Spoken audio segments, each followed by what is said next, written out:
C'est un peu le message d'ailleurs des agriculteurs au président de la République lors de sa visite samedi, c'est laissez-nous bosser. Enfin, c'est tout bête, hein, mais laissez-nous travailler, ça veut dire faites-nous confiance.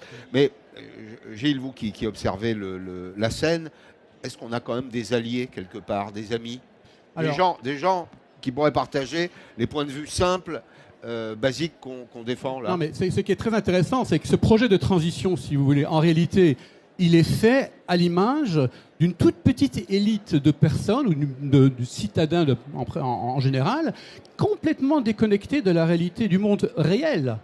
Et c'est la raison pour laquelle aujourd'hui il y a cette méfiance de plus en plus forte vis-à-vis de tous les pouvoirs politiques, la montée des extrémistes de gauche comme de droite, d'ailleurs, qui disent mais voilà, parce que la réalité c'est que les gens aujourd'hui, la transition, ce sont des mots qui sortent comme ça, mais les gens aujourd'hui, par quoi sont-ils inquiets? Ils sont inquiets par le fait qu'il y a une inflation galopante en Europe, c'est qu'aujourd'hui vous avez 2 millions de personnes qui n'arrivent plus à se nourrir à leur faim en France.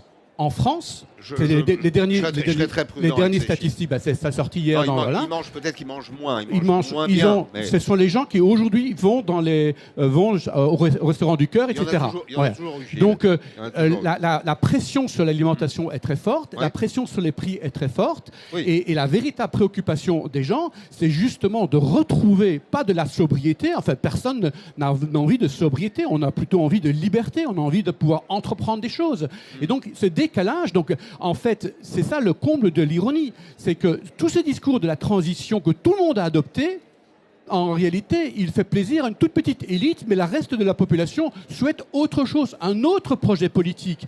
Et le problème, c'est qu'aucune force politique ne présente un véritable narratif alternatif positif. Et le monde agricole, de même, il ne propose pas un narratif alternatif positif par rapport à la transition. Pourquoi, à votre avis? Peut-être parce qu'il manque de philosophes.